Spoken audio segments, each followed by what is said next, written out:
Insyaallah Ustadz Dudung, Ustadz Ivan sudah masuk.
Kelihatannya Ustadz Irfai juga belum muncul nih.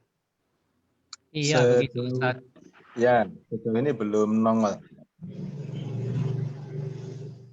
Pak Dayat gambarnya. Udah.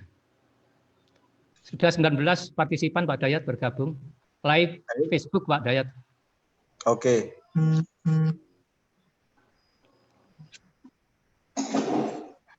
Baik, Assalamualaikum warahmatullahi wabarakatuh. Waalaikumsalam warahmatullahi wabarakatuh. Waalaikumsalam warahmatullahi wabarakatuh. Bismillah, alhamdulillah, wasyukurillah, la haula wa la quwata illa billah, amma ba'du.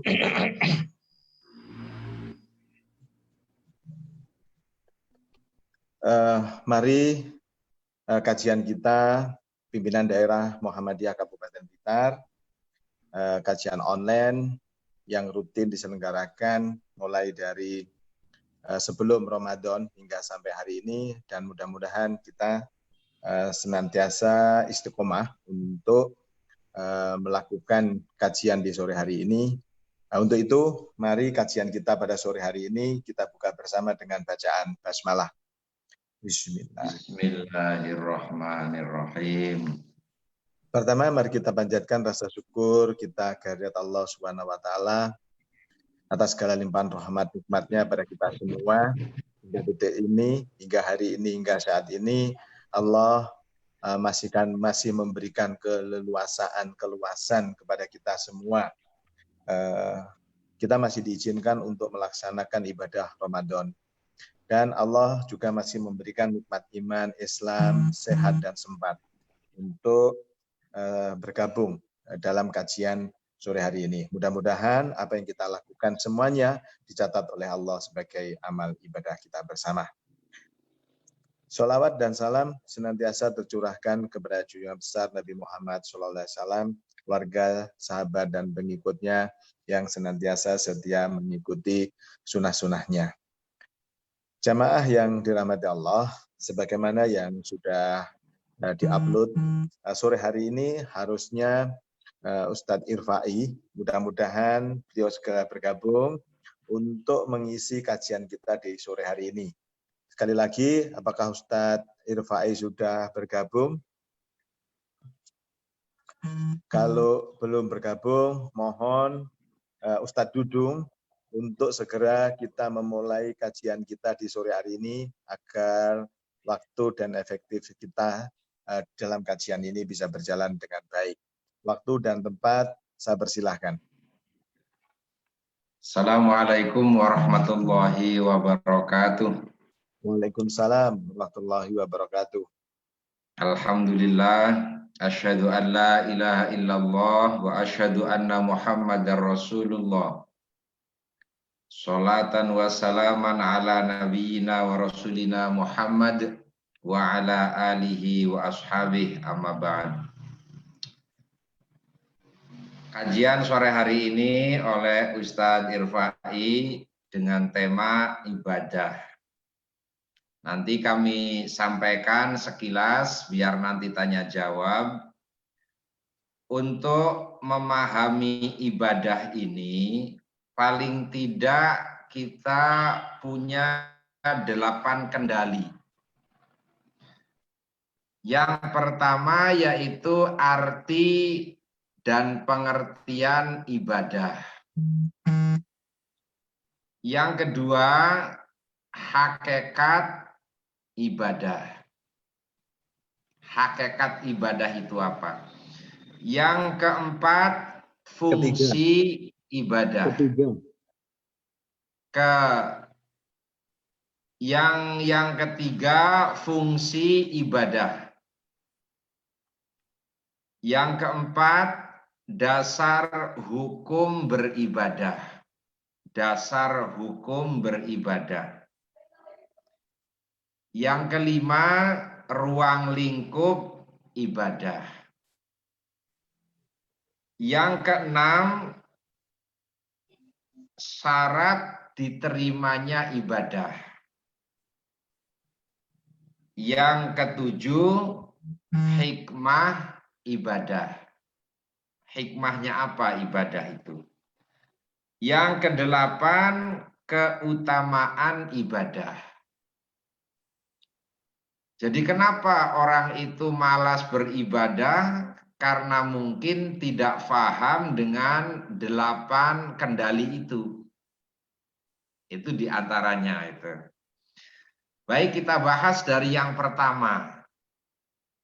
Arti ibadah itu artinya menghambakan diri. Abada ya'budu ibadatan, dari kata menghambakan diri. Ngawulo atau melayani. Nah, itu begitu, itu artinya. Sedangkan pengertian ibadah ini bisa ditinjau dari 3 ahli. Pengertian ibadah kalau menurut ahli tauhid atau ahli hadis yaitu mengabdikan diri kepada Allah Subhanahu wa taala dalam rangka menghadirkan ilah, menghadirkan Tuhan. Itu menurut ahli tauhid. Artinya ketika kita itu sholat umpama ketika Allahu Akbar, siapa yang dihadirkan di hadapan kita itu? Yaitu Allah. Maka inilah yang disebut dengan oleh ahli hadis, ahli tauhid, la ilaha illallah.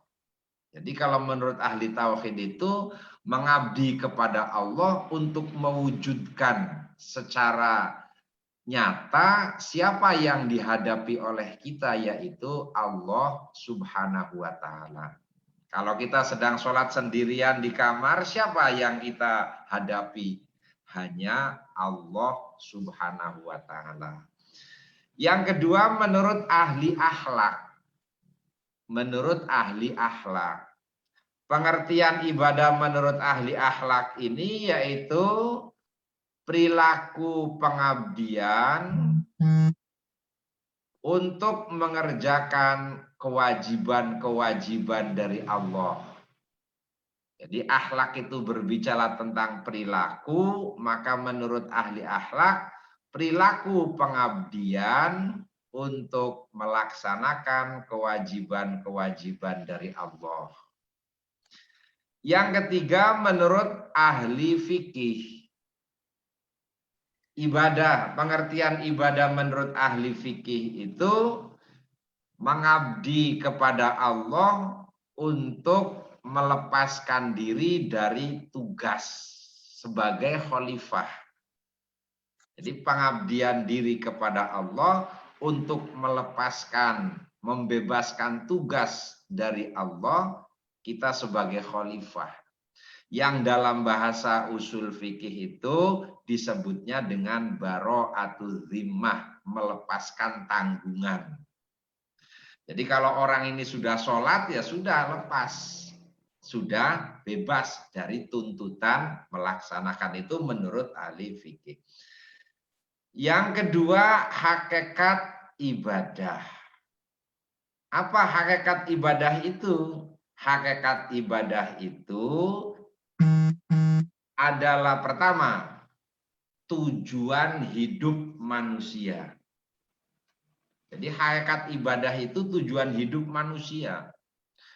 Dalam surat Az-Zariyat 59, a'udzubillahi minasyaitonirrajim, wa ma khalaqtul jinna wal insa illa liya'budun.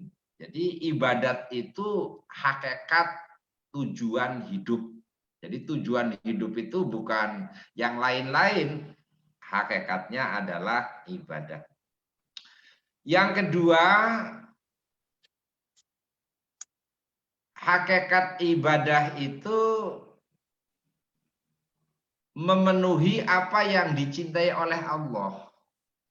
Memenuhi atau mengerjakan apa yang dicintai oleh Allah. Sholat dicintai oleh Allah, zakat dicintai oleh Allah. Jadi hakikatnya ibadah itu mengerjakan apa yang dicintai oleh Allah. Yang dilarang, yang tidak disukai oleh Allah itu kan pencurian, penipuan, riba, zina, itu kan tidak dicintai. Yang ketiga yaitu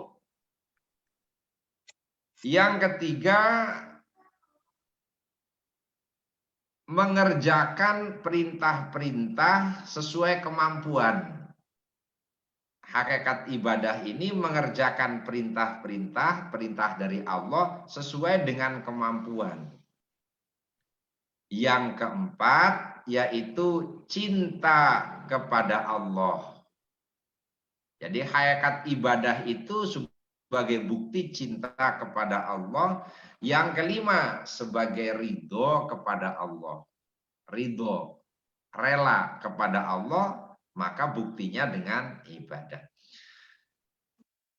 Yang ketiga, jadi hakikatnya itu ada 5, memang banyak tapi saya sebutkan untuk mengingat waktu. Yang ketiga, fungsi ibadah.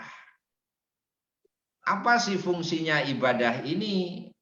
Fungsinya ibadah itu untuk menciptakan komunikasi antara hamba dengan Al-Khaliq. Jadi media komunikasinya itu adalah ibadah. Yang kedua, fungsinya untuk melatih kedisiplinan. Untuk melatih kedisiplinan. Karena ibadah itu pasti ditentukan dengan waktu-waktu. Jadi fungsinya itu untuk melatih kedisiplinan. Yang ketiga yaitu untuk melatih memenuhi kewajiban. Melatih memenuhi kewajiban itu agar muncul kesadaran yang tinggi bahwa itu adalah kewajiban dan kita tidak boleh mengelak dari kewajiban itu. Yang keempat, yaitu dasar hukum beribadah ini dari Al-Quran dan As-Sunnah, itu sudah pasti. Nah, oleh karenanya yang berdasarkan kepada hukum dari Al-Quran dan As-Sunnah, para ulama ahli fikih itu menggunakan kaidah al-aslu fil ibadah al-hadhar. Fala yusra'u minhu illa ma syara'ahu Allahu wa rasuluh. Hukum asal beribadah itu adalah dilarang. Jadi statusnya beribadah itu haram. Kecuali ada dalil yang disyariatkan oleh Allah dan oleh Rasul-Nya. Bahkan Ibnu Taimiyah menyatakan bahwa jama'uddin aslani. Pokok agama itu hanya dua. Yang pertama, Allah na'budu illallah, yaitu tidak menyembah kecuali hanya kepada Allah. Wala na'buduhu illa ma syara'ahullah. Dan kami tidak menyembahnya kecuali dengan dalil yang disyariatkan oleh Allah. Kemudian la na'buduhu bil bidah. Dan kami tidak akan pernah menyembah Allah dengan cara mengada-ngada. Itu kata Ibnu Taimiyah.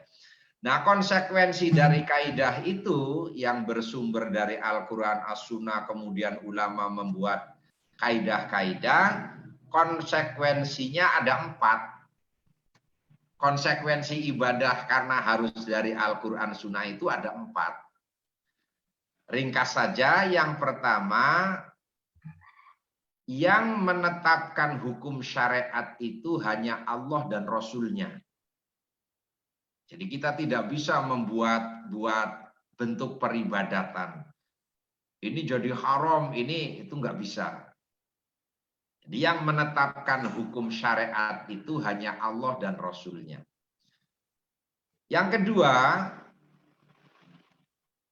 yaitu kita disuruh mengikuti perintah wahyu.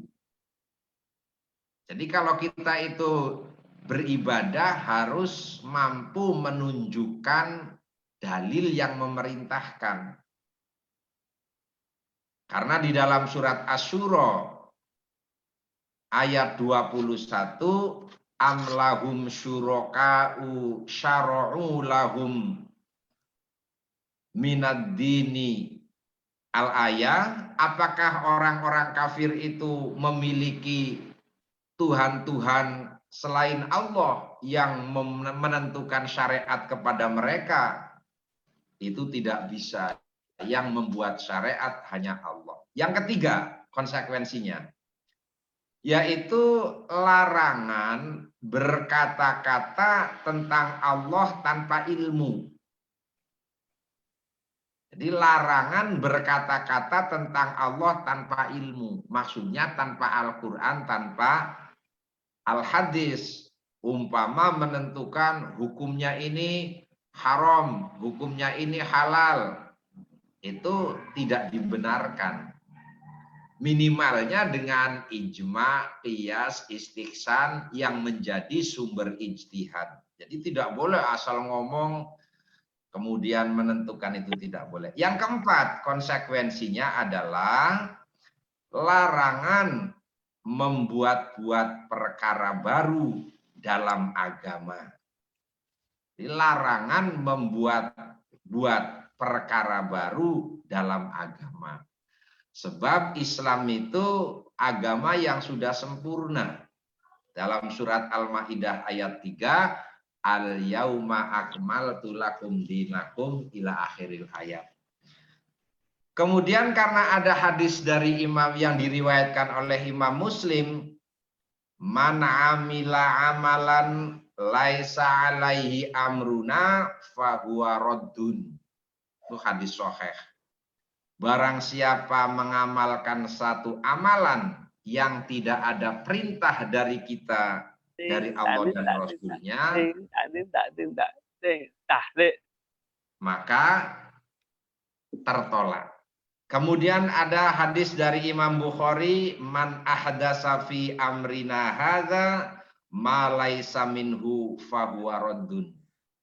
Barang siapa yang membuat-buat atau berkata-kata dalam urusan kami, yaitu tentang peribadatan, yang tidak ada tuntunan dari Rasul dan dari Allah dan Rasulnya, fahuwa raddun, maka tertolak. Jadi begitu yang dimaksud dengan sumber hukum.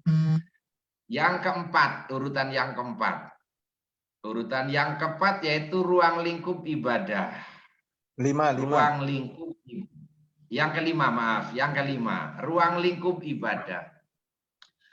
Ibadah itu ada memang porsinya untuk ibadah. Ibadah memang porsinya untuk ibadah. Seperti sholat, yaitu untuk ibadah. Artinya untuk memenuhi hak Allah. Nah, itu yang disebut dengan ibadah mahdhoh.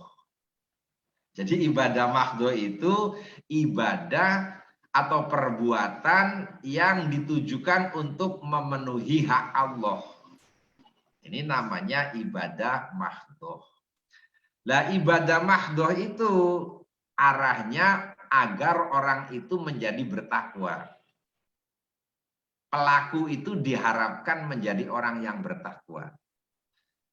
Jadi endingnya orang beribadah mahdhoh itu untuk melibatkan, memasukkan pelaku menjadi orang yang bertakwa. Nah, ada ibadah itu yang tujuannya untuk memenuhi hak manusia. Seperti berdagang, menikah, itu namanya ibadah ghairu mahdhoh. Kita berdagang kan tujuannya agar kita beruntung. Kemudian kita melakukan akad apapun itu tujuannya bukan Allah, yaitu tujuannya adalah manusia. Nah, perbuatan-perbuatan yang dihalalkan, yaitu kebalikannya al-aslu fil ibadah haram, kebalikannya itu kaidah yang berbunyi al-aslu fil asya al-halal. Jadi ibadah ghairu mahdhoh apabila disertai niat. Ibadah ghairu mahdhoh asal disertai niat itu bisa mengantarkan pelakunya menjadi orang yang bertakwa. Itu gitu. Nah, ini sering kita dengar sing penting niate dari ibadah. Itu sebenarnya kurang pas. Ibadah ghairu mahdhoh, kalau kita diniati niat ibadah itu bisa mengantarkan kita menjadi orang yang bertakwa. Seperti menikah. Menikah kita niati karena taat kepada Allah. Maka pernikahan itu mengantarkan pelakunya menjadi orang yang bertakwa. Beda dengan orang non-muslim yang tidak niat, sama-sama punya anak, sama-sama ada ikatan, ada hak dan kewajiban, tetapi tidak bernilai, tidak mengantarkan orang pelakunya kepada takwa. Karena inna akramakum indallahi atqakum. Makanya ketika kita itu berdagang, hendaknya niat taat kepada Allah. Kita menikah, kita punya anak, kita menjadi apa saja, itu hendaknya niat taat kepada Allah agar bisa diantarkan kepada tingkat takwa. Baik, yang keenam. Yang keenam, waktunya masih cukup ya? Masih. Yang keenam, syarat diterimanya ibadah. Nah, syarat-syarat diterimanya itu gimana? Yang pertama harus ikhlas. Harus ikhlas. Rela dari hati yang paling dalam. Yang lazim kita sebutkan dalilnya surat Al-Bayyinah itu. Wa ma umiru illa liya'budullaha mukhlishina lahuddin. Yang kedua yaitu ittiba. Ittiba itu mutaba'ah. Artinya mengikuti petunjuk Allah dan Rasulnya. Jadi itu persyaratannya itu yang kedua, yaitu ittiba, mengikuti dalil yang menunjuknya. Bagaimana kalau ada orang ikhlas, tetapi tidak ada dalil satupun, ya nggak bisa disebut ibadah. Kemudian yang ketiga, yaitu tidak ria. Tidak ria. Tidak ria itu kebalikannya dari ikhlas. Yaitu memang tidak ria itu ya murni semata-mata karena Allah. Nah, kemudian yang keempat, syaratnya itu taqarrub. Taqarrub ini artinya dekat, maksudnya menjalin komunikasi dengan Allah. Nah, itu syarat-syaratnya itu. Yang ketujuh, hikmahnya. Hikmahnya ini hampir mirip dengan fungsi. Hikmah ibadah itu apa? Hikmahnya hampir mirip. Yang pertama, melatih disiplin. Melatih disiplin. Kemudian yang keduanya yaitu agar kita ini menjadi orang yang bertanggung jawab. Karena setiap manusia itu kan akan ditanya. Yang kedelapan yaitu keutamaan ibadah. Nah, keutamaan ibadah itu apa? Keutamaan ibadah itu pertama untuk mensucikan jiwa. Yaitu tazkiyatun nafs. Untuk mensucikan jiwa. Jiwa yang suci itu ya jiwa yang iman, jiwa yang takwa. Itu kan begitu yang kita kenal nanti dengan istilah tazkiyatun nafs. Yang kedua yaitu meningkatkan derajat manusia. Jadi kalau kita ingin meningkatkan derajat ya dengan melakukan ibadah-ibadah itu, baik ibadah badan, ibadah materi, karena inna akramakum ma'indallahi atqakum. Ini kalau didiskusikan sangat menarik dan ini dalam waktu yang cukup singkat tidak cukup untuk menjelaskan materi ibadah yang panjang lebar itu. Tapi saya selalu memberikan kendali. Artinya kalaupun ada orang yang ingin memahami ibadah, silahkan perdalam 8 kendali itu. Dari berbagai sumber, apa arti pengertiannya, hakikat ibadah itu apa, fungsi ibadah itu apa, dasar hukum beribadah itu apa, sampai yang ke-8, keutamaan beribadah itu apa. Nah, itu dari berbagai sumber, dari berbagai pendapat. Insya Allah menjadikan yang bersangkutan rajin beribadah. Lah kenapa malas? Ya tanya saja orang yang malas, apa toh Pak hikmah ibadah ini? Pasti nggak tahu itu. Itu yang menjadikan malas beribadah. Nah, itu begitu. Silakan didiskusikan atau ditambahi oleh Ustadz Arifuddin karena ini tugasnya Mas Irfai, saya hanya menjadi badal saja. Badalnya mudah-mudahan menjadi badal mutobek kan begitu ya. Terima kasih. Assalamualaikum warahmatullahi wabarakatuh. Waalaikumsalam warahmatullahi wabarakatuh. Ustaz Dudung terima kasih sudah menggantikan Ustaz Irfai. Mudah-mudahan Ustaz Irfai di lain waktu bisa mengisi tema-tema yang lain. Untuk itu mungkin Ustaz Arifudin ada yang ditambahkan apa yang sudah disampaikan oleh Ustaz Dudung. Waktu dan tempat saya persilahkan. Ya. Assalamualaikum warahmatullahi wabarakatuh. Terima kasih Pak Dayat. Pak Dudung itu badalan atbaku minal mutobik. Lebih pantas dari atbaku. Ini amat gamblang sekali. Mungkin jenengan yang ingin ringkasannya, saya mencoba membuat ikhtisar dari apa yang disampaikan Pak Dudung dari 8 kendali ta'riful ibadah. Saya ulang dari awal yang disampaikan Pak Dudung tadi. Ta'riful ibadah secara etimologi, pengertian ibadah secara bahasa, at-tadzallulu wal khudu'. Jadi kata abada ya'budu ibadatan itu artinya menyembah, yang pertama. Yang kedua itu tadzallul, artinya tunduk, merendahkan diri, at-tadzallul wal khudu' kepada Allah Subhanahu wa taala.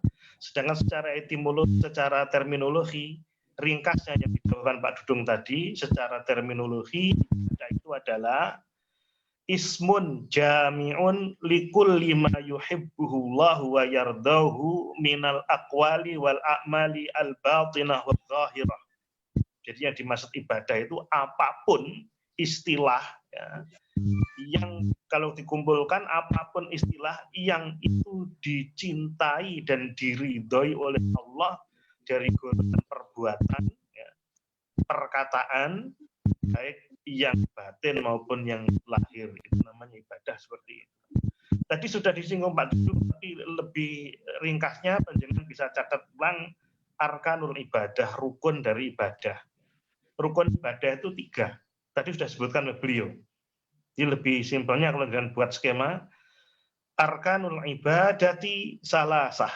Rukun dari ibadah, rukun-rukun ibadah itu 3. Tadi sudah disebutkan beliau. Pertama, al-mahabbah. Ibadah itu harus disertai cinta. Jadi kita beribadah kepada Allah berarti kita cinta kepada Allah. Yang kedua, rukunnya yang ibadah yang kedua adalah al-khauf. Takut. Jadi selain kita cinta, kita juga takut kepada Allah. Kan ada orang yang, yang penting aku tresno marang Allah. Yang penting saya cinta pada Allah cukup. Nggak ada. Harus ditambah lagi, kita juga takut kepada Allah.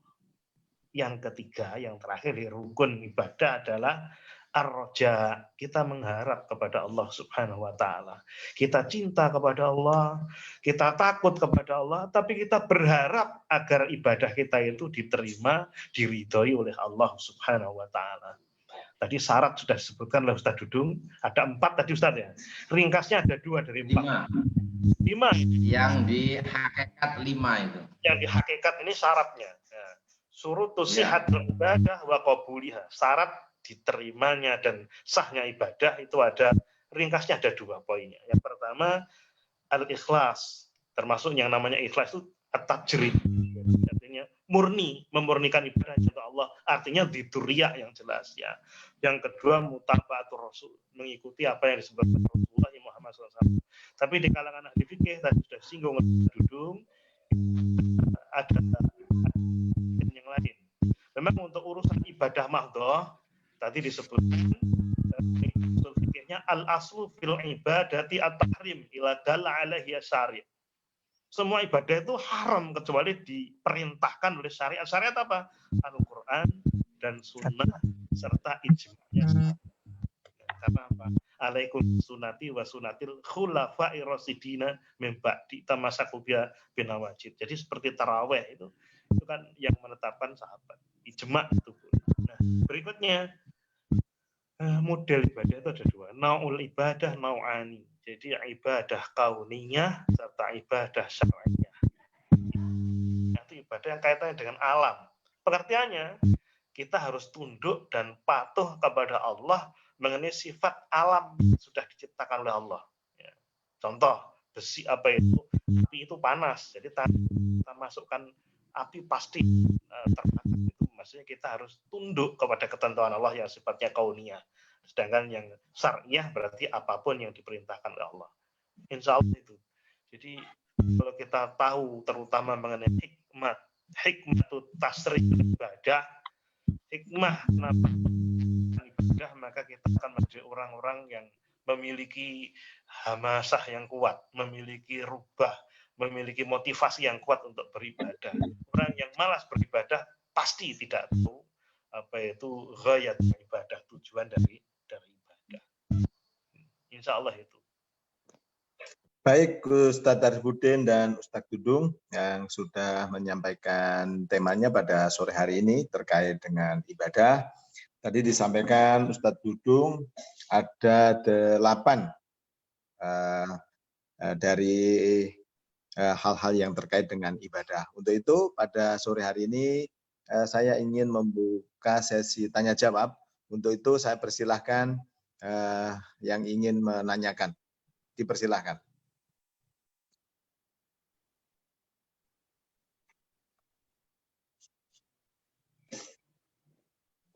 Pak Taufik kelihatannya mau bertanya Pak Dayat. Oke, Pak Taufik silahkan. Pak Guru. Assalamualaikum warahmatullahi wabarakatuh. Waalaikumsalam warahmatullahi wabarakatuh. Dudung, yang saya tanyakan ibadah itu tadi kan ada ibadah makdoh dan ibadah ghairu makdoh. Tadi kalau ibadah makdoh itu kan harus sesuai dengan Al-Quran dan Al-Hadis.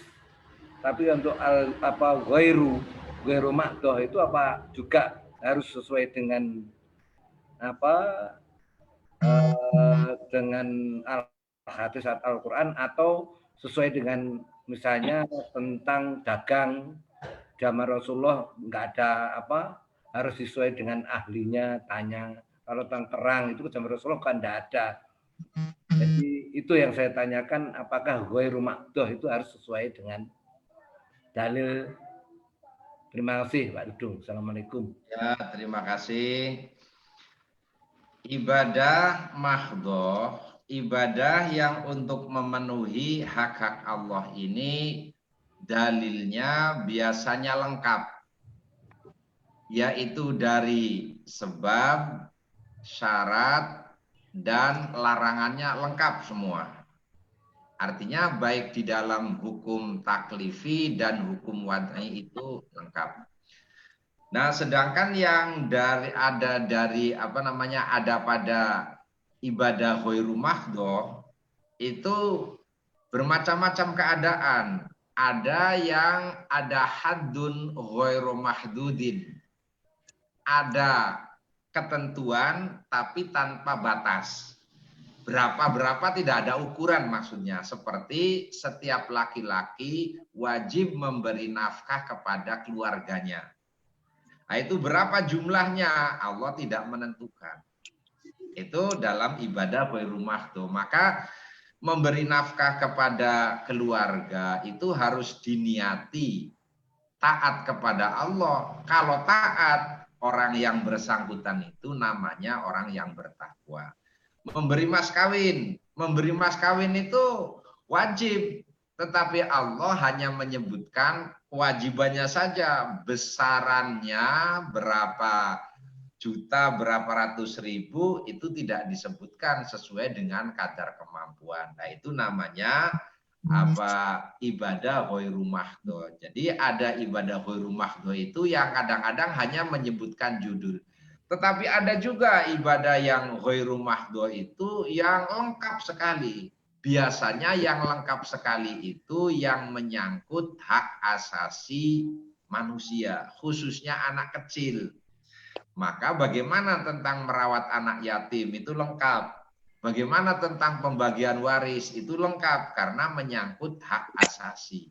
Jangan sampai orang yang menjadi objek hukum itu menderita. Itu begitu. Jadi biasanya seperti itu. Ada yang hanya judul, ada yang sampai selengkap-lengkapnya. Itu Mbak Pik. Jadi ibadah ghairu mahdhoh itu ya juga harus ada dalilnya. Tetapi dalil itu dalam paparannya ada yang lengkap dengan sebab, syarat, penghalang. Ada yang hanya menyebutkan bagian-bagian tertentu, yang lainnya diserahkan kepada manusia. Seperti berdagang itu kan sangat umum.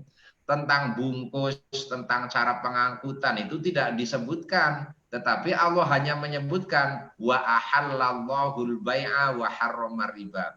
Allah menghalalkan jual beli. Yang nunggu itu apa, harus yang nyantik atau tidak kan tidak disebutkan. Kemudian packingnya bagaimana, kemudian pengamanannya bagaimana, itu tidak disebutkan secara detail. Yang jelas halal, jual beli itu dihalalkan oleh Allah. Itu begitu. Itu menarik kalau kita bahas tentang ibadah-ibadah ini. Itu bisa ditambahi oleh Pak Arifuddin, barangkali bisa ditambah. Ustaz Arifuddin, silahkan kalau mau ditambahkan apa yang menjadi pertanyaannya Pak Taufik. Insya Allah lebih sederhananya begini, Pak Taufik. Jadi kalau untuk mahdhoh itu adalah dalilnya. Jadi haram semuanya kecuali ditunjukkan ada perintah dari Al-Quran dan Sunnah serta mungkin asarnya para sahabat. Sedangkan untuk yang ghairu mahdhoh itu yang tidak ditafsir di dalam hukum masuk hukum 4I tidak dijelaskan secara detail. Kemudian itu tidak membutuhkan takorup, tujuan utama takorup kepada Allah Subhanahu wa taala kal akli wa surbi, seperti makan dan minum itu kan bebas. Artinya cuma mungkin kamu makan pakai tangan kanan ya, jangan pakai tangan kiri, itu kan direct. Selain itu boleh kita ngunyah, mungkin makannya ngunyah 3 kali telan itu nggak masalah. Yang lain dikunyah sampai beberapa kali, tidak ada keterangan, itu boleh, misalkan seperti itu. Itu masalah mahdoh wa ghairu mahdoh. Jadi untuk urusan dunia rata-rata itu begini aja, kalau urusan dunia itu kalau tidak ada dalil ya berarti boleh. Ya. Tidak ada dalil yang melarang berarti boleh. Tapi kalau untuk urusan ibadah yang mahdoh, kalau ada yang memerintahkan baru lakukan. Jangan membuat inovasi dalam urusan ibadah mahdoh. Itu. Yang paling simpel, sholawat yang ditentukan itu sholawat seperti apa yang ditentukan Rasulullah. Jangan buat sholawat sihot sholawat sendiri yang kemudian memuji Rasulullah, misalnya berlebihan. Malah itu kemudian sama Rasulullah dikecam. La tatruni kama atrotin nasr bin Maryam. Jangan kamu memujiku berlebihan sebagaimana umat Nasrani memuji Isa bin Maryam, insya Allah seperti itu. Jadi untuknya selama tidak ada larangan, jalan. Ada petunjuk, lakukan, itu aja insya Allah. Baik Ustaz Arifudin, Ustaz Taufik sudah sesuai harapannya? Masih ada lagi, satu lagi silakan. Assalamualaikum. Waalaikumsalam. Weh Pak Ustadz Jasmani. Okay. Pak Taufik masih kurang satu tadi Ustadz. Sebentar, Pak Taufik nyalakan mikrofonnya. Pak Taufik nyalakan. Ya. Lanjutkan Pak Taufik. Ustadz, saya pernah membaca itu hadis, saya lupa itu. Itu ada sahabat Nabi yang menanyakan, ya Rasul, bagaimana cara perikunan yang baik. Itu Rasul menjawab, tanyalah kepada Abu Bakar. Terus ada yang tanya tentang perang, tanyalah kepada Umar bin Khattab. Dan ini kalau tentang soal ibadah makdoh pada saya ini menunjukkan bahwa kalau ini tentang keduniaan itu disesuaikan dengan ahlinya. Itu yang apa betul itu hadis yang pernah saya baca. Terima kasih.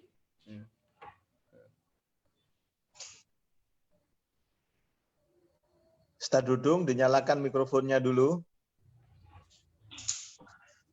Oh iya, belum saya buka. Kalau ibadah mahdoh itu harus disebutkan dalilnya dan itu hanya taat kepada Allah dan Rasulnya. Tetapi kalau yang sifatnya muamalah, sifatnya adat kebiasaan, harus bertanya kepada ahlinya. Fas'alu ahla zikri. Nah itu begitu. Ahla zikri itu bukan Allah, bukan Rasul yang dimaksudkan itu, yaitu ilmuwan yang menguasai pada bidangnya. Jadi untuk kesuksesan tentang muamalah ya harus kita tanyakan kepada ahlinya. Tetapi tetap harus disertai niat taat kepada Allah agar bernilai ibadah yang akhirnya menjadikan pelakunya orang yang bertakwa.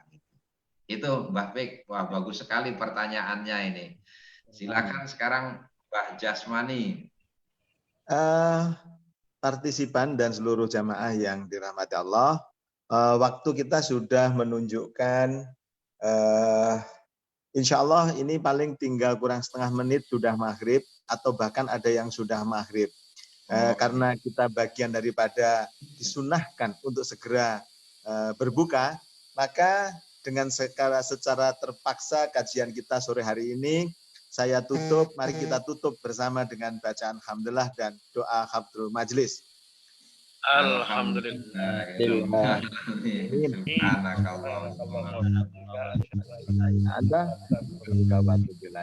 Mohon maaf yang belum bisa bertanya, kita besok akan terima tanya jawabnya.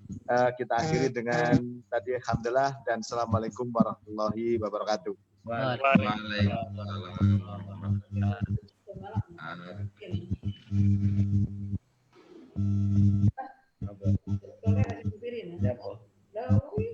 Ini apa? Ini lorong nih.